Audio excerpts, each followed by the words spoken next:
골든타임이라는 말을 요즘 많이 쓰죠. 환자의 생사를 결정지을 수 있는 혹은 사고 발생 후에 그 위기의 상황을 복구할 수 있는, 최소화할 수 있는 시간, 우리가 골든타임이라고 부릅니다. 사고의 경우에는 피해자를 구출하거나 문제를 최소화시킬 수 있는 시간을 의미하죠. 시간이란 우리에게 늘 동일하게 주어지는 것 같지만 늘 동일한 무게를 가지고 있는 것은 아닙니다. 상황과 여건 속에서 시간은 의미와 가치가 현격하게 차이를 많이 내죠. 교육에도 골든타임이 있고요, 영적으로도 골든타임이 있습니다. 우리는 지난 시간부터 저주의 가문에 대해 살펴보고 있습니다. 처음부터 3번은 우리가 축복의 가문에 대해서 살폈고요, 한나를 보면서 지난 주일부터는 저주의 가문, 엘리와 엘리의 가문을 보면서 저주의 가문을 살피고 있습니다. 이 그 대표의 가문인 엘리의 가문은 이 영적인 문제에 있어서 진정한 골든타임을 맥없이 흘려보내고만 가문이었습니다. 가장이었던 엘리의 책임이 너무나도 막중했지만 그는 무책임하고 비겁하게 시간을 흘려보냈습니다. 그의 아들들은 그렇게 죽음의 늪으로 점점 더 깊이 빠져들어갈 수밖에 없었던 거지요. 오늘 본문을 보시면 오늘 본문이 이렇게 시작합니다. 엘리가 매우 늙었더니. 이 문장이 전하고자 하는 의미가 무엇이라고 생각하십니까? 여러 가지 의미가 있을 겁니다.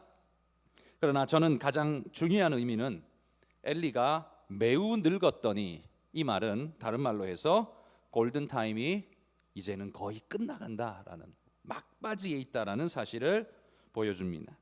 이제 빨리 처방하지 않으면 그나마라도 남아있는 기회마저도 날아가게 될 상황, 다급함입니다. 성경은 이런 문장으로 엘리를 다그치고 있는 것 같습니다. 엘리야, 이제 정말 얼마 남지 않았어. 지금 빨리 하지 않으면 기회는 없어. 지금 해야 돼. 마치 그런 촉구를 우리에게 하듯이 엘리가 매우 늙었더니 라는 말로 시작합니다. 그리고 이 문장은 또 다른 의미가 있을 겁니다. 엘리가 매우 늙었는데, 이건 엘리는 오랜 시간 동안 늘 다음으로 미루면서 이렇게 왔다라는 사실이죠. 엘리가 영적으로 우둔한 건 사실이지만 율법을 모르는 사람은 아니죠. 선악도 구분하지 못하는 그런 사람은 아닙니다. 그는 무엇이 옳고 그른지에 대해 잘 알고 있습니다. 무엇을 해야 하고 무엇을 하면 안 되는지도 알고 있습니다. 그래서 자신은 범행을 저지르지는 않았습니다. 그러나 자식에 대해서는 늘 다음으로 미루고 또 미루었습니다. 뭐 이제 나아지겠지, 좀 크면 정신을 차리지 않을까, 장가가면 나아지겠지. 엘리는 자식을 아끼는 마음이 커서 늘 문제 앞에서 내일이라는 바구니 안에다가 자식의 문제를 그냥 던져넣기만 바빴습니다. 그리고 오늘 내 눈앞에 지워버렸습니다. 답답하고 힘겹고 좀 불편해 보이는 그 질문, 내일이라는 바구니에 던져놓고 오늘만큼은 편한 마음으로 지나고 싶었는지 모르죠. 그러나 그의 눈에 보이지 않는 사이에 내일이라는 바구니 안에서 아들의 문제는 점점 커져만 갔습니다. 그리고 손댈 수 없는 수준에까지 몰라보게 문제가 자라나 버렸을 때 엘리가 매우 늙었더니, 이 말은 어떻게 보면 이젠 어쩔 수 없다라는 체념처럼 들리기까지 합니다. 오늘 본문은 엘리의 아들들이 어떤 죄까지 저지르고 있는지를 고발하고 있습니다. 선과 악의 경계선을 넘나드는 정도가 아니라 확연한 악의 중심부까지 내려앉아 있는 그들의 모습을 고발하고 있죠. 그들의 죄는 회막문에서 수종드는 여인들과 동침했다, 이렇게 고발하고 있습니다. 여러분, 이게 어떤 죄이겠습니까? 이 문장, 이 한 문장을 3가지로 나누면 이렇습니다. 그들은 여인들과 동침했습니다. 이건 한 사람이 아니죠. 여인들과 동침했습니다. 그리고 한 사람이 아니라는 건 단 한 번의 사건으로 끝난 게 아니라는 말입니다. 그냥 실수로, 충동에 의해서 단순 사건으로 단 한 번에 끝난 게 아니라 반복적으로 계속되어진 그들의 습관성을 고소하고 있습니다. 두 번째는요, 회막문에 수종드는 여인들을 범했다라고 말합니다. 일반 여인을 범해도 그것도 큰 죄이지만 여러분, 회막문에서 수종드는 여인들, 이 여인들은 어떤 여인입니까? 하나님을 섬기기 위해 하나님께 구별되어진 여인들이었습니다. 이들 역시 제사장은 아니지만 성결을 생명같이 소중하게 여기는 그런 사람들이죠.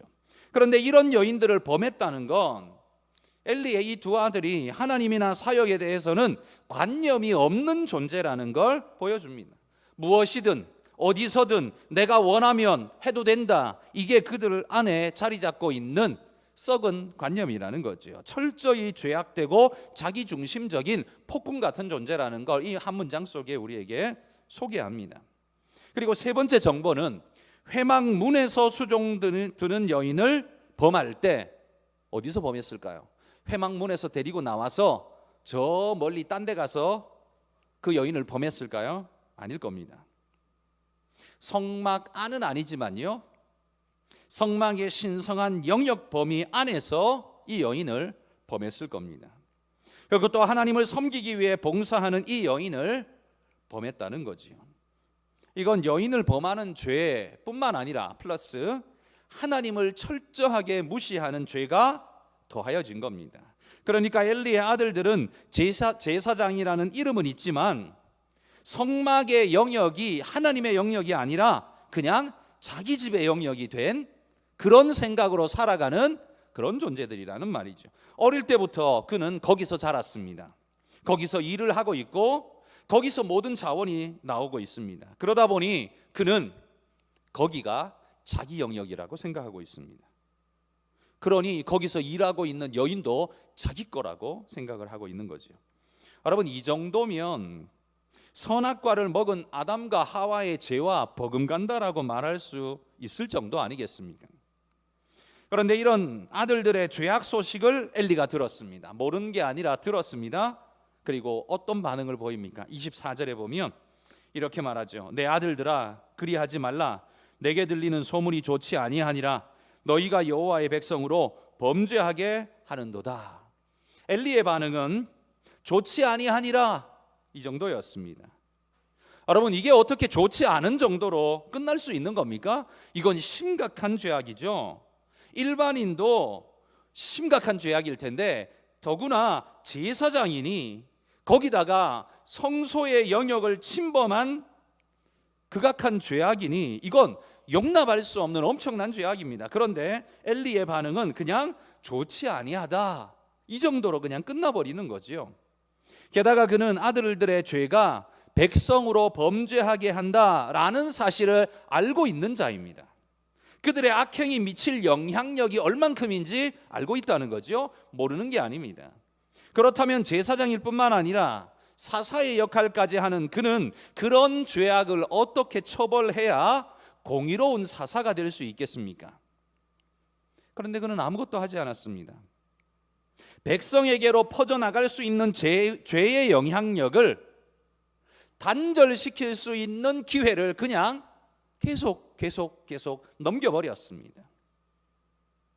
그러면서 좋지 않다는 말로 그냥 넘어가고 말았습니다. 여러분, 이게 바로 저주의 가문의 특징입니다. 저주받은 자의 특징은 뭔가 깨지고 얻어맞고 죽고 이게 아니라 이런 거예요.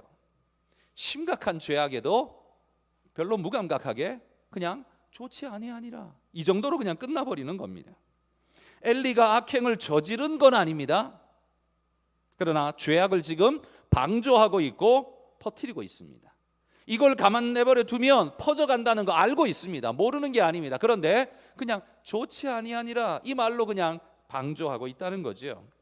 죄악이 아들을 삼키고 있는 걸 방기하고 있습니다. 죄와 죄의 영향력에 대해서 무관심하고 아무렇지 않게 대하는 이 태도, 여러분, 이 태도야말로 저주받은 자의 태도라는 말입니다. 그 영향력이 별것 아니라고 생각하고 있는지 모르겠습니다. 그건 더 나아가면요, 하나님의 심판 같은 건 없다라는 불신의 생각에 기초하고 있는 그런 사람의 모습이 아닌가 싶습니다. 엘리는 하나님의 심판이 없다고 생각하지는 않았지만 심각하게 생각하지도 않았던 것 같습니다. 그가 진짜 심각하게 생각했다면 아들들에게 이 정도 반응하고 말 수 있는 사실이 아니죠. 만약 그가 자기 자식들이 이런 죄로 인해 하나님 앞에 죽임당할 거라는 걸 알았다면 아버지가 어떻게 했을까요? 팔을 걷어붙이고 뜯어말리지 않았겠습니까? 나이 많은 노인의 상태이지만 그래도 자식을 때려서라도 죽으면 안 되니까 때려서라도 붙잡으려고 발버둥 치지 않았을까요? 그런데 지금 엘리가 하는 일은 야, 좋지 아니하다 이러고 그냥 가버렸어요. 이건 뭡니까?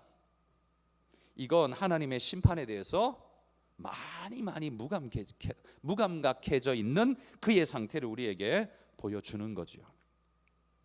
여러분, 우리도 우리 자식들이 믿음에서부터 멀어져 가고 있음에도 방관하고 있는 건 아닌지 여러분 우리 스스로를 돌아보시기 바랍니다. 왜 방관합니까? 사실 죄를 짓는 걸 좋아하는 부모는 아무도 없습니다. 엘리도 안 좋아했을 거예요. 그러나 엘리의 생각 속엔 뭐가 있습니까? 아직 돌이킬 시간은 많이 있다, 이렇게 생각을 한 거죠. 그래, 네가 지금 좀 잘못하는 건 철이 없어서 그런데 그러나 너는 돌이킬 시간이 많이 있다. 그걸 누가 보장해 줍니까? 그걸 누가 보장해 줄 수 있습니까? 그리고 그것이 그냥 단순하게 사람과 사람 사이에서 있어지는 조그마한 부조리라면 모르겠지만 그게 아니라 하나님을 향한 심각한 죄라면 이건 돌이킬 수도 없는 일인데 이것에 대해서 엘리의 반응은 좋지 아니하니라 이 정도로 끝난다는 건 이건 엘리가 그냥 자식을 단순히 사랑했다라는 말 정도로는 해석이 안 되는 거예요. 이건 엘리가 하나님의 심판에 대해서 굉장히 무감각한 상태에 있다라는 반증이다, 이렇게 해석할 수밖에 없는 겁니다. 여러분, 우리도 우리 자식을 키울 때 사실 자식을 이기는 부모는 없죠. 그리고 자식을 어떻게 한다고 해서 자식이 내 마음대로 따라옵니까? 안 따라오죠. 그러니 여러분, 이렇게 키운다는 거 정말 어렵습니다. 그런 의미에서 우리 기쁨이, 사랑이, 믿음이 정말 많이 칭찬해 주고 싶습니다. 저 나이 될 때까지요, 예배 한 번 안 빠지고 저렇게 엄마 아빠랑 같이 예배 잘 드리는 자식들 없을걸요? 그렇잖아요? 제가 봐도 우리 교회에서 유일한 가정입니다. 저희 애들도 못합니다. 그래서 저는 유구무원입니다. 정말 모범적인 신앙을 어떻게 저렇게 잘 가르쳤을까. 이제 애들도 사춘기 시절이고 그런데도 불구하고 어떻게 저렇게 가르쳤을까. 정말 존경스럽습니다. 여러분, 우리 자식은 우리 마음대로 안 됩니다. 그렇잖아요? 우리 모두가 다 느끼는 거잖아요. 그런데 여러분, 자식이 내 마음대로는 안 되지만 엘리처럼 이렇게 무감각해져 버리면 그 자식을 바로잡을 기회마저도 다 날아간다는 사실입니다.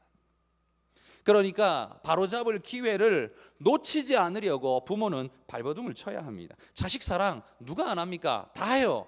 다 하는데 이 자식을 진짜 사랑한다면 하나님의 심판을 받을 자리에 내몰고 있는 현실은 만들지 말아야 한다는 거죠. 그럼 우리는 어떻게 그렇게 하고 있느냐? 우리 자신을 돌아봐야 한다는 거죠. 우리의 늘 잘못하는 게 뭐예요? 사탄은 우리에게 거대한 걸 요구하지 않습니다. 네 자식이 마약에 찌들고 성적으로 찌들고 그렇게 될 때까지 우리를 그냥 내버려 두는 게 아니라요, 마귀가 하는 말은 그거죠. 야, 내일 나무라도 돼. 아직은 기회가 있잖아. 늘 이런 말로 우리 마음을 현혹시킨다는 거죠. 엘리도 그렇게 하다가 어떻게 됐어요? 엘리가 매우 늙었더니 거기까지 간 거예요. 그렇게 하다가 거기까지 간 겁니다. 엘리는 알면서도 넘어가는 영적 무지의 상태임을 보여주고 있습니다. 25절에 보시면 사람이 사람에게 범죄하면 하나님이 심판하려니와 만일 사람이 여호와께 범죄하면 누가 그를 위하여 간구하겠느냐? 알기는 진짜 잘 알아요. 하나님께 범죄하면 누구도 어떻게 해줄 수 없다는 걸 잘 알면서도 그럼에도 불구하고 그가 대하는 대처법은 좋지 아니하니라, 그냥 이 정도로 끝나버렸다는 거. 이게 엘리의 인식이라는 겁니다. 영적 인식 수준이 이 정도이니 그의 아들들이 갖출 인식은 그보다 월등히 못하지 않겠습니까? 왜 이렇게밖에 못했을까요? 아마 이유는 이거였을 겁니다. 자식 사랑이 하나님 사랑보다 월등했기 때문에. 자식 사랑이 하나님 사랑보다 월등했기 때문입니다. 그는 직업적 제사장일 뿐 주님을 진정으로 사랑하고 여호와는 나의 주, 나의 하나님이라고 진실로 고백하는 참된 목자는 아니었던 것 같습니다.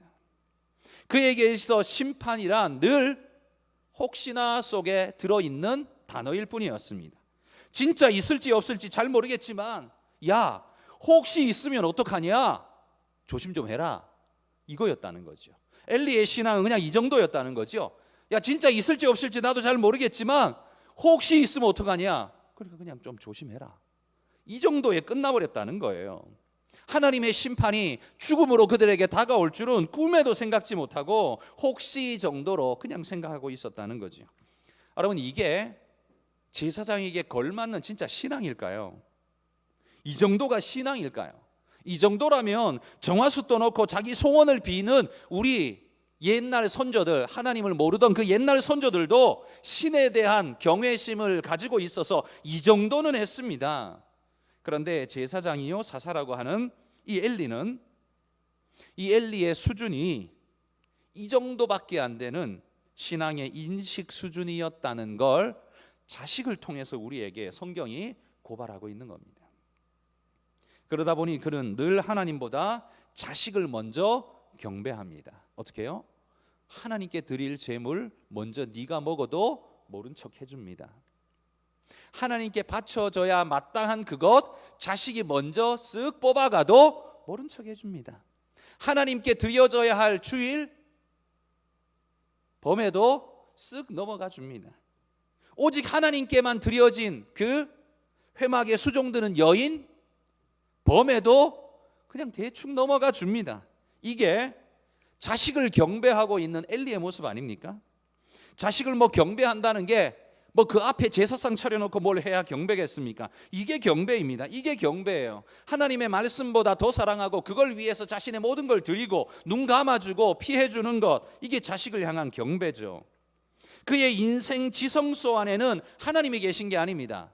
자식이 있었습니다. 아들을 위하는 일이라면 하나님의 눈을 가리고서라도 하는 사람, 그게 엘리였습니다. 백성들이 억울함을 받든 손해를 보든 상관하지 않고, 여러분, 이 엘리는 이 회막에 수종들다가 이 자기 아들들에게 겁탈당한 이 회막에 수종드는 여인에게 어떤 보상이라도 했을까요? 제가 생각할 때는 절대 안 했을 것 같습니다. 그냥 네가 이런 짓을 저질렀어 하고 아마 매몰차게 내쫓아 버렸을지 모릅니다. 이 여인들은 억울함을 뒤집어 쓰고 성전에서 쫓겨나서 백성들 앞에 욕을 먹으면서 아마 그 다음은 어찌 됐을지 모르지요. 엘리는 아마 거기에 진짜로 무감각했을 것 같습니다. 진정한 우상숭배자 아닙니까? 그런데 26절을 보면요, 그런 엘리 옆에서도 오로지 하나님을 향해 바른 인식과 삶의 자세로 성장하고 있는 한 사람을 보여주죠. 사무엘입니다. 사무엘과 엘리의 두 아들은 같은 환경 속에서 자랐습니다. 물론 엘리의 아들들이 나이가 훨씬 더 많죠, 사무엘보다. 그러니까 사무엘과 엘리의 이 두 아들은 다른 시대를 살지 않았어요. 그러니까 조건이 똑같다는 겁니다. 둘 다 성전에서 길러졌어요. 조건이 똑같다는 겁니다. 그런데 결과는 완전히 천양지 차이입니다. 사무엘은 하나님께서 엘리 집안에 보내신 거울이었습니다. 엘리의 아들들은 사무엘을 보면서 옳은 길이 무엇인가를 배워야 했었습니다. 좋은 모델이 없어서 그랬다, 그렇게 핑계할 수 없도록 하나님이 엘리의 집안에 사무엘이라는 거울을 갖다 놨다는 거죠. 엘리 역시 그런 사무엘을 보면서 크게 느끼는 바가 있었어야 합니다. 자기 자식과 사무엘을 비교해 보면서 내 자식들은 왜 이 모양이지? 왜 이렇게 살지 못할까? 그러면서 가르쳤어야 합니다. 그런데 자식의 눈 멀어버린 엘리는 하나님이 보게 하신 것도 보지 않으면서 우상에게 가려진 그대로 살았습니다. 그 우상은 바로 자식이죠. 이게 바로 엘리의 죄였습니다. 그의 아들들은 회막문에서 수종드는 여인을 성폭행하며 그들의 순결을 빼앗았고 회막문에서 섬길 자격을 박탈시켰고 인생 내도록 저주받은 여인처럼 조롱당하게 만들었습니다. 무엇보다 이들은 하나님을 무시했습니다. 한마디로 엘리의 두 아들은 죄악 덩어리였습니다. 그러나 엘리는 그런 것을 보려 하지 않는 죄를 지었습니다. 좋지 아니하니라 알고 있었다는 소리죠. 모르는 게 아닙니다. 그런데 크게 꾸짖고 싶지는 않습니다. 외면하고 싶습니다. 왜? 자기 속에 자식 사랑이라는 그 끈이 너무나 강력하게 자기를 끌어당기기 때문에 그 인력에 끌려서 그 우상 숭배에 끌려서 감당을 못하고 있는 거죠. 하나님이 알게 하시고 보여주셨음에도 불구하고 엘리는 고개를 돌리며 외면해 버렸습니다. 기껏해야 한다는 것이 좋지 아니하니라 그걸로 끝나버렸습니다. 여러분, 이게 훨씬 더 심각한 죄 아닐까요? 엘리의 두 아들은 몰라서 그랬다 칩시다. 하나님의 말씀을 제대로 몰라서 그랬다 칩시다. 그러면 안다는 엘리는 그런 걸 보면서 성전을 어떻게 성결하게 지켜야 할 것인가, 제사장이면서 사사이면서 율법을 알면서 왜 아무것도 안 했을까요? 이게 더 큰 죄가 아닐까요? 선함을 가장하고 있고 제사장이라는 이름을 덧입고 있지만 교묘하게 악을 퍼뜨리고 있는 엘리야말로 더욱 악한 자다. 하나님이 보실 때는 엘리가 훨씬 더 미워 보였을 것 같습니다. 자, 오늘 엘리의 가문을 보면서 저는 저주의 가문 특징을 세 가지로 이렇게 정리를 해보겠습니다. 첫 번째, 저주의 가문 특징의 첫 번째는 하나님 위에 하나님을 둔다는 겁니다. 이게 저주의 가문의 특징입니다. 저주의 가문은 교회 안 나온다가 아닙니다. 저주의 가문은 교회 안 다니는 게 아니에요. 하나님 위에 하나님을 두는 겁니다. 앞에서 말하는 하나님은 뭐예요? 여호와 하나님입니다. 우리의 믿는 진짜 하나님. 그런데 하나님 위에 둔 하나님, 이 두 번째 하나님은 뭐예요? 우상이죠. 엘리에게는 바로 아들들이었습니다. 하나님보다 더 고귀하고 더 가치 있고 더 중요한 어떤 것, 엘리에게 있어 진짜 하나님은 누구냐? 이 하나님이 아니라 이 하나님이었습니다. 자식들이죠. 자기 자식이 그렇게 귀중하게 생각된다면 우리를 위해 독생자를 보내신 하나님의 마음을 조금이라도 더 헤아리려고 해야 되는데 그런 게 아닙니다. 하나님의 사랑과 놀라운 은혜를 노래해야 하는데 제사장이라는 사람이 이런 우상을 섬기고 있습니다. 우리도 비슷한 길을 혹 걷지 않습니까? 여러분, 우리도 여기에 자유롭지가 않습니다. 늘 우상 숭배의 위협 속에 우리는 살아가고 있습니다. 자식이라는 선물이 우상의 자리를 넘보는 늘 1순위라는 말이죠. 자식이 잘 되는 일이면 하나님을 멀리하고 떠나가도 상관하지 않고 그들이 세상에서 좀 더 부유하게 살고 남부럽지 않게 살 수만 있다면 예배를 멀리하는 것쯤이야 별것 아니라고 여러분 생각하면서 그들에게 무한한 기회를 주고 있지는 않습니까? 그러면서도 엘리처럼 일말의 찔림은 있어서 좋지 아니하니라 그냥 요 정도 말로 때우고 넘어가진 않습니까? 자식들에게 말합니다. 야, 그래도 교회 가는 게 좋지 않을까? 될 수 있으면 예배는 드리는 게 좋지 않을까? 그런데 말꼬리는 뭐예요? 싫으면 말고. 이게 늘 괄호 안에 들어있는 거예요. 왜 이렇게 합니까? 자식들의 마음이 불편하지 않도록 늘 퇴로를 열어주는 겁니다. 여러분, 우리의 우상은 자식만이 아닙니다. 성공이라는 우상이 성취 지향의 사람의 마음속에는 우상 중에 우상입니다. 그건 세상의 죄를 짓는 것도 아니죠. 왜? 성공을 추구하는 것 자체는요 우상이 아니잖아요. 우상이 아니잖아요. 성공을 추구하는 마음 자체는 우상이 아닙니다. 그런데 그것이 하나님 자리를 찬탈할 때까지 내버려 두면 우상이 되는 겁니다. 성공은 좋은 것이지만 성공이 하나님의 자리를 찬탈하게 되면 그게 독이 되는 겁니다. 성공이라고 무조건 좋은 게 아니라는 말입니다. 독이 되는 성공이 있습니다. 모든 사람들이 우러러보는 성공이긴 한데, 그런데 그 성공이 독이 되는 성공이 있습니다.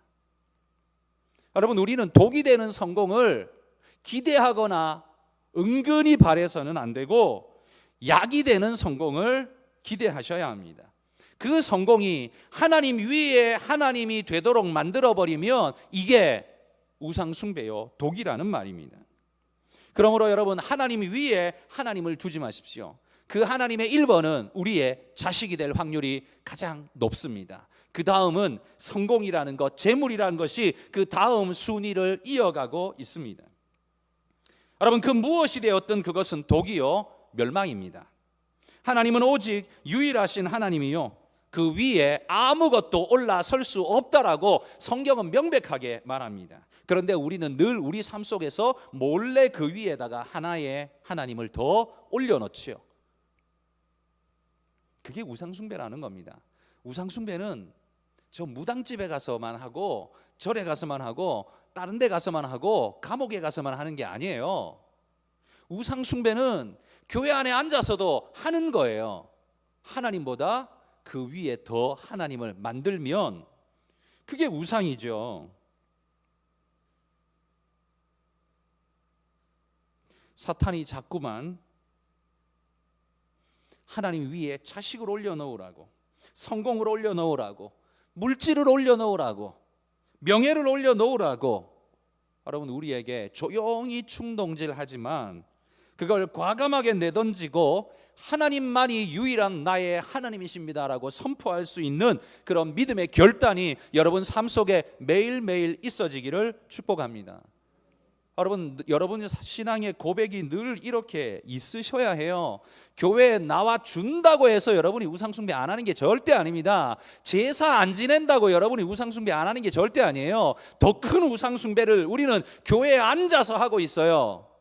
너는 시험 보러 가라, 너는 공부해라, 너는 대학 갈 때까지는 예배 안 드려도 된다, 너는 취직하고 장가 갈 때까지는 안 해도 된다, 내가 대신 예배 드려 줄게. 그게 예배당에 앉아서 우상숭배하고 있는 것 아닙니까? 히스기야 시대에 백성들이 모세의 놋뱀 지팡이를 우상성기를 했습니다. 놋뱀 지팡이가 뭡니까? 이스라엘이 불뱀에 물려 죽을 때 하나님이 놋뱀을 만들어 높이 치켜들고 그걸 쳐다보는 자마다 살리라, 하나님의 은혜로 살려주신 구원의 상징이 놋뱀입니다. 모세 때는 그랬어요. 그런데 이게 시간이 지나가면서 사람들이 저 놋뱀을 쳐다보기만 하면 병든 자리 다 나았대, 살았대. 그러니까 그 다음부터 어떻게 해요? 아픈 자들은 하나님께 기도하는 게 아니라 놋뱀 보러 오는 거죠. 그리고 놋뱀 한번 쳐다보고 나 살려주실려나, 그리고 그냥 가는 거죠. 자꾸 그러다 보니까 나중에 어떻게 됩니까? 하나님은 빠지고 놋뱀 숭배가 되어져 버린 거지요. 그러다 보니 유다의 수많은 왕들이요, 이런 짓을 저지르고 있는 유다 백성들을 보면서 야, 이 놋뱀 이거 어떻게 없애야 될 텐데 이 생각 안 가졌을까요? 신앙이 제대로 된 사람이라면 그 생각 가질 거예요. 그런데 건드릴 수가 없었습니다. 왜? 그 모세가 만든 거거든요. 모세 거라는 그 이유 하나 때문에, 모세가 만들었다는 그 이유 하나 때문에 우상 숭배가 되고 있는데 손을 못 대는 거예요. 그걸 누가 건드렸어요? 히스기야가 건드렸어요. 히스기야가. 모세 때로부터 히스기야까지가 몇 년인 줄 아십니까? 모세 때부터 히스기야까지는요 거의 한 700년쯤 지나간 시간이에요. 그러니까 700년 동안 우상 숭배를 방치할 수밖에 없었다는 겁니다. 이유가 뭐예요? 모세가 만든 건데. 모세가 만든 거면 뭐예요? 어쨌다고? 그게 하나님입니까? 아니죠. 히스기야야말로 진짜 신앙인이었습니다. 그걸 깨부셔버렸습니다. 왜? 백성들이 그거 쳐다보며 우상숭배하니까 그걸 깨버렸어요. 그 이전의 조상들은 신앙이 좋다 해도 벌벌 떨었습니다. 모세가 만든 걸 어떻게 없앱니까? 그런데 그걸 깨부신 히스기야는 그걸 깨부심으로 모세가 내가 모세를 멸시했다, 사람들은 생각할지 모르지만 아닙니다. 모세가 하늘에서 그거 쳐다보면서 어떤 마음 품었을까요? 야, 누가 좀 제발 그것 좀 박살 좀 내줘라. 하나님을 예배해야 되는데 저놈들이 내가 만들었다고 저 노뱀을 아직도 저거 숭배하고 있네. 저 정신 나간 인간들이 있나? 여러분, 이렇게 생각하지 않았을까요? 하늘에서 쳐다보면서 누가 제발 좀 노뱀 좀 부셔줘라, 그렇게 하지 않았을까요? 그걸 히스기야가 했다는 말입니다. 사람들은 그 히스기야에게 불만을 품으면서 막 들고 일어났을지 모릅니다. 감히 모세의 것을 손을 대, 네가 뭔데, 네가 모세보다 높아, 막 이렇게 들고 일어났을지 모릅니다. 그러나 히스기야야말로 진짜 신앙인이었습니다. 그게 모세의 거라 할지라도 모세가 뭔데 이거죠. 하나님을 멸시하고 우상 숭배하게 내버려 둔다면 모세, 그게 뭔데? 이럴 수 있는 믿음이 히스기야 안에 있었단 말이죠. 어마어마한 믿음입니다. 그런데 엘리에게는 이 정도를 요구하는 게 아니라 자식이 완전히 엉뚱한 짓을 저지르고 하나님 위에 하나님이 되어버린 상태인데도 아무것도 못하고 있습니다. 오히려 조용히 보호하고 보듬어 안고 있습니다. 여러분, 내 자식이라 할지라도 하나님 위에 하나님이 되면 복이 될까요? 독이 됩니다. 결국 죽게 됩니다. 결국 하나님의 심판을 받게 될 겁니다. 여러분, 그건 결코 축복이 아닙니다. 그러니까 보십시오. 우리가 늘 사회적으로 생각하는 축복과 저주는 일이 잘 되고 안 되고에 있는 게 아닙니다. 일이 잘 되고 안 되고가 축복과 저주를 나눈 게 아니에요. 돈 잘 벌면 축복이고 돈 못 벌면 저주가 아니에요. 기독교적인 정신이 제대로 박힌 사람이라면 이 정도는 넉넉히 구분하고 판단해야 되지 않겠습니까? 병들었다고 저주받았고 건강하다고 축복받은 게 아니에요. 이런 게 진짜 저주입니다. 엘리 같은 게요. 부자인데, 귀족인데, 잘 먹고 잘 사는데, 모든 조건을 다 가지고 있는데 결국 하나님 위에 하나님을 쌓아놓고 죽음으로 가고 있는데도 그걸 모르는 것, 그게 저주라는 말입니다. 가난한 게 저주가 아닙니다. 낙방이 저주가 아니에요. 결혼 못한 게 저주가 아닙니다. 돈 없는 게 저주가 아니에요. 이런 게 저주예요. 축복과 저주의 갈림길에서 여러분은 늘 뭘 택하십니까? 돈 잘 버는 거? 성공하는 거? 멋진 거? 폼나는 거? 그러니까 저주의 길로 가는 거죠. 그게 저주의 길인데, 그럼 돈 잘 벌면 다 저주입니까? 아니죠. 돈 잘 버는 게 다 저주가 아닙니다. 돈 잘 벌어도 하나님을 하나님으로 섬길 줄 아는, 그리고 그건 하나님이 내게 주신 은사라고 믿고 하나님 앞에 그걸 잘 쓸 줄 아는 사람. 사무엘을 보십시오. 성전에서 자랐고요, 제사장이고요, 사사고요, 그렇다면 이스라엘의 귀족이고요, 최고의 명예직을 차지하고 있는 사람이고요. 그러나 사무엘에게는 그 자리가 저주가 아니었습니다. 축복이었습니다. 그러니까 똑같은 자리에 앉아 있어도요, 누구는 저주고 누구는 축복이에요. 똑같이 가난해도요, 그게 누구는 저주고 누구는 축복이에요. 그걸 볼 수 있는 눈이 있어야 그게 바로 축복된 눈이에요. 그게 보배로운 눈이라는 말이죠. 자식을 볼 때에도 그런 눈으로 봐야 내가 어떻게 자식을 가이드하고 가르쳐주고 인도할 것인가 답이 나온단 말이죠. 그런데 그러지 못하니까 엘리처럼 사는 거예요. 남들은 모릅니다. 뭐라고 말했는지, 집에서 뭐라고 가르쳤는지 어떻게 알 바가 뭐예요? 몰라요. 좋지 아니하니라. 그러면서 늘 보호막 쳐주면서 네 하고 싶은 대로 해. 교회는 나중에 나이 한 60좀 지나면 가도 돼. 이러지 않나요? 여러분, 이게 저주의 특징이라는 말입니다. 두 번째는요, 저주의 가문 두 번째 특징은 그렇기는 하지만, 늘 이런 말을 하는 겁니다. 이게 무슨 말인가 하면 엘리가 몰라서 자식을 방치한 게 아니라는 말이에요. 이게 죄인 줄 몰라서 거기 내버려 둔 게 아닙니다. 엘리는 무엇이 옳은 길인지 알고 있습니다. 자식들이 잘못했다는 것 알고 있습니다. 저렇게 가면 안 된다는 거 알고 있습니다. 그런데 그는 늘 어떻게 합니까? 그렇기는 한데, 알기는 아는데 그렇게 안 하는 거예요. 그렇기는 한데, 몰라서 못하는 게 아니라 알면서도 안 하는 겁니다. 왜요? 왜냐하면 하나님의 말씀보다 자식을 더 사랑하기 때문에 진리마저 비틀어버리고 싶은 욕구에 함몰되어져 버리는 겁니다. 사실은 그게 자식을 죽이는 길임에도 불구하고 사랑의 길인 줄 착각하고 그 길을 갑니다. 여러분, 그렇기는 하지만이라는 이 말이야말로 그 사람의 가치 저울입니다. 알기는 하지만 그 다음에 뭐예요? 내 아들이 더 중요해, 이거잖아요. 무게추가 어디 있어요? 진리에 있는 게 아니라 내 아들에게 있는 거예요. 그러니까 반대편에 뭘 올려놔도 자식보다 무거울 수가 없어요. 하나님이 올라가도 자식보다 무거울 수 없어요. 늘 이쪽이 늘 이기는 거죠. 그러니 어떻게 해요? 그렇기는 하지만, 뭐 그렇게 말은 하는데, 성경이 그렇게 가르치긴 하던데, 내가 하는 건 뭐예요? 늘 자식에게로 가는 거죠. 이게 자신의 가치 저울이란 말입니다. 내 무게추 중심이요, 세상 지구 어떤 걸 올려놔도 이길 수 없는 무게중심 추가 자식에게 있다는 거죠. 그러니 하나님이 올라가도 못 이깁니다. 이런 엘리를 주님은 이 말씀으로 정죄하시는 거죠.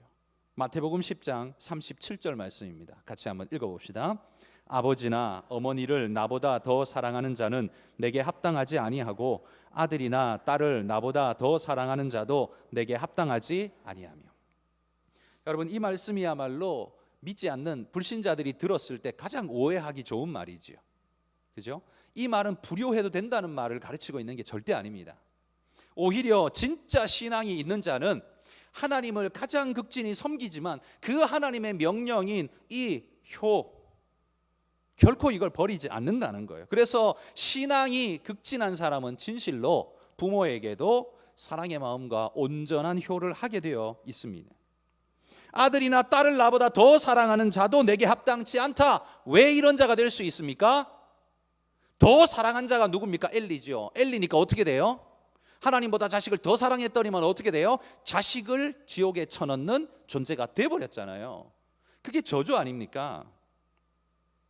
이런 가치 저울을 가진 자는 반드시 잘못된 길로 가게 되어 있습니다. 이건 뭐 말릴 수도 없고요, 바뀌지도 못해요. 이미 기준이 삐뚤어진 자는 아무리 옳은 길을 가고 싶어도 옳게 갈 수 없는 겁니다. 이미 사탄에게 시선을 빼앗긴 그는 사탄이 길잡이 해준 그 길로 그냥 따라갈 수밖에 없다는 거예요. 그래서 예수님이 말씀하잖아요. 내게 합당하지 아니하니라. 그러니까 주님이 쓸 수 없는 존재라는 겁니다. 하나님이 쓰고자 하는 그 재료로 쓰임받을 수 없다는 거예요. 그 자리에 있을 수도 가지도 않는다는 겁니다. 엘리는 하나님의 제사장이라는 이름은 가졌지만 하나님께로부터 내게 합당하지 아니하다는 선언을 받은 자였습니다. 그러니 성전에서 제사하고 있는 그 영광스러워 보이는 그 모습이 사람들은 되게 영광스럽다, 부럽다라고 볼지 모르지만 하나님은 어떻게 해요? 그게 바로 저주받은 자의 모습이라고 말한다는 거죠. 아무리 착하고 겸손해도 그런 사람은 하나님께 쓰일 수 없습니다. 아무리 도덕적으로 고매한 인격을 가졌어도 하나님께 쓰일 수가 없다는 말이에요. 왜냐하면 그 사람들은 결정적인 순간에 무너질 수밖에 없기 때문입니다. 발람 선지자를 한번 생각해 보십시오. 모압 왕이 이스라엘 백성이 정말 구름대같이 몰려오는 그들을 보며 두려워하면서 저들을 저주해 줄 신통력 있는 선지자가 누구냐 찾다가 발람이라는 소리를 듣습니다. 발람을 데리고 와서 저주해야겠다 생각하고 가진 금은보화를 다 보내어서 청하는데 발람이 오질 않습니다. 왜? 하나님이 가지 말라 그랬거든요.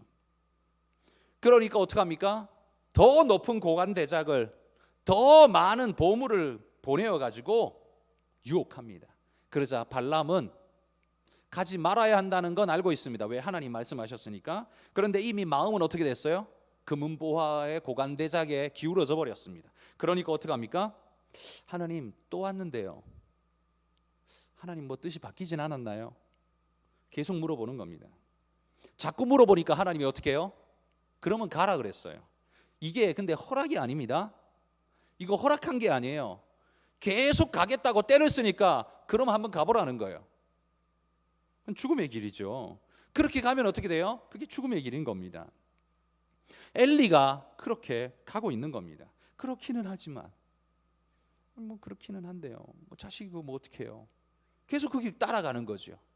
그게 저주의 가문의 특징이라는 겁니다. 저주의 가문의 세 번째 특징은요, 하나님을 두려워하는 게 아니라 사람을 두려워한다는 겁니다. 엘리는 왜 아들들에게 좋지 아니하리라 이렇게만 말하고 말았을까요? 제 생각에는요, 엘리가 나이가 많이 늙었잖아요. 아들들이 버거웠던 것 같습니다. 아무리 자식이지만 이제는 힘으로 꾸짖을 만한, 꾸짖어 통할 수 있는 나이가 아니죠. 이게 뭐 한 10살쯤 되면 꾸짖어 통하죠. 그런데 자식이 20살, 30살, 40살 이렇게 되면 이게 뭐 꾸짖어 통합니까? 안 통하죠. 그러니 엘리에게도 버거운 겁니다. 그들은 젊고 자신은 늙었습니다. 힘으로는 이제 절대 못 이깁니다. 그러나 힘으로 못 이기더라도 아버지의 권위로 끝까지 버텼어야 하잖아요. 비록 무시당하고 버림받을지라도 하나님 앞에서 그건 옳지 않다라고 명백하게 선포하면서 그들을 꾸짖어야 했잖아요. 그런데 엘리는 아들들이 두려웠던 것 같습니다. 물론 이건 제 추측입니다. 성경에 두려웠다는 표현이 없습니다. 그렇기 때문에 제 추측입니다. 틀렸다고 말해도 저는 할 말이 없습니다. 그러나 제가 보건대 나이 많은, 매우 늙은 이 아버지 엘리는 자식들이 마구 설쳐대는 그 모습이 이제는 두렵기까지 한 것입니다. 엘리 아들들만 두려웠겠습니까? 왜 두렵겠습니까? 엘리의 아들들이 혼자 하는 게 아니죠. 그 옆에 불량한 종자들을 데리고 다니잖아요. 자기들 일명 이 어깨들을 데리고 다니잖아요. 조폭같이 데리고 다니면서 자기는 말만 하고 그 일을 실행시키는 존재들이 옆에 있잖아요. 엘리가 볼 때 그들이 두려운 거예요. 그래서 엘리는 아마 이렇게 말했을 겁니다. 하나님, 내가 뭐 이제 어떻게 하겠습니까? 하나님께 다 맡깁니다. 자, 이게 하나님께 맡기는 거 맞을까요? 해야 될 때 전혀 안 하고 엉뚱한 짓 하다가 자기가 전혀 못하니까 이제 어떻게 해요? 하나님께 맡깁니다, 이런 말로 도망가는 거죠. 여러분, 이건 신앙적인 자세가 아니라요, 비겁한 자세입니다. 이건 하나님께 의탁하는 게 아니라 이건 도망가는 거예요. 피하여 숨는 겁니다. 책임을 회피하는 거예요. 그러면서 속으로 이런 생각을 했을지 모르겠습니다. 뭐 하나님이 알아서 하시겠지. 하나님이 알아서 하시겠지. 그러나 여러분, 이게 얼마나 저주의 말이 됐는가를 보십시오. 하나님이 알아서 했는데 그 알아서가 어떻게 해요? 죽음이었어요. 그 아들들이 한날에 죽고요, 그걸로 끝나지 않고 하나님의 언약궤가 블레셋에 빼앗기는, 침탈당하는 이 비참한 하나님의 모욕까지 뒤집어 써야 하는 이 끔찍함이 찾아온 거죠. 이게 얼마나 무서운 저주인지 몰랐다는 말입니다. 여러분, 엘리의 문제는 하나님을 위해 결단할 만큼의 믿음조차 없었다는 겁니다. 매우 늙었다라는 이 표현 속에 엘리는 늘 도망가 숨어 있었습니다. 늙으면 결단 못합니까? 늙으면 자식을 꾸중 못합니까? 늙으면 진리의 기준이 사라집니까? 늙어도 해야죠. 그런데 엘리가 매우 늙었더니 이 말 한마디 속에 엘리는 모든 걸 감춰버렸습니다. 그러나 이 늙었다는 표현은, 성경이 말한 이 표현은 그냥 엘리가 육체적 노쇠만을 말한 게 아니라 성경이 말합니다. 그는 믿음의 노쇠, 의지의 노쇠에 이르러 아무것도 할 수 없는 존재가 되어버렸다라고 말합니다. 여러분, 나는 매우 늙은, 여기 표현, 성경의 표현처럼 매우 늙었더니, 여러분 혹시 이것이 내 육체의 이야기가 아니라 내 믿음의 이야기, 내 의지의 이야기, 내 결단의 이야기라면 이건 절망입니다. 육신이 노쇠해 가는 건 그건 어쩔 수 없어요. 그건 하나님이 우리를 부르고 계시다라는, 점점점 가까이 부르고 계시다라는 그냥 증거라고 받아들여야 됩니다. 그건 어쩔 수 없는 일입니다. 그러나 중요한 건 뭐예요? 내 믿음이, 내 의지 결단이, 하나님을 향한 나의 결심이 그렇게 늙어서는 안 된다는 거죠. 나이가 많다고 해서 결심이 없어지는 게 절대 아닙니다. 오히려 하나님 앞에 주님이 더 가깝기 때문에 더 강한 결단을 해야 합니다. 이제 뭐 먹여 살리고 이렇게 안 해도 되니까요, 오직 하나님께만 내 마음과 내 관심을 모으고 주님만 붙잡고 결단하셔야 됩니다. 그런데 엘리는 늙어서 아무것도 안 했습니다. 그게 늙어서입니까? 아니죠. 나이 많아서입니까? 아니죠. 그는 원래 믿음이 없었던 사람이었는지도 모르겠습니다. 그냥 직업 제사장이었는지도 모르겠습니다. 바로 이런 사람들이 하나님을 가장 욕되게 하는 겁니다. 엘리와 그의 아들들이 보여주는 것처럼 말이죠. 여러분, 오늘 우리의 모습은 조심스럽습니다. 여기 자식을 놓고 큰 소리 칠 수 있는 사람이 누가 있습니까? 어떻게 될지 끝까지 가봐야 알지. 그렇지만 바라고 소망하기는 여기 엘리처럼 도망가 숨어 있는 자가 되지 말기를 바랍니다. 지가 알아서 하겠지. 다 큰 놈들이 지가 알아서 하겠지. 그렇게 되도록 내어버려 둔 것이 이미 내 잘못입니다. 해야 할 때를 다 지내놓고 내일이라는 바구니 속에 다 던져놓고, 걱정되니까 그냥 내일이라는 바구니 속에 던져놓고 오늘 안 보니까 그렇게 지나가 버린 나의 인생, 하나님이 그것도 물으실 겁니다. 그러니 여러분, 오늘 주어진 내 삶, 내 자녀들의 삶 하나님 앞에 내어놓고 우리 모두가 깨어있는 영적인 진정한 결단력 있는 그런 믿음의 사람들이 되시기를 소망합니다. 하나님 없이 살아가면요, 엘리처럼 이렇게 됩니다. 그러나 하나님과 함께 살아가면 모세같이 되고 사무엘같이 되는 줄 믿습니다. 우리의 모습이 주님 앞에 하나님 그런 사람 되게 해 주옵소서, 늘 그렇게 기도하시는 여러분 되시기를 소망합니다.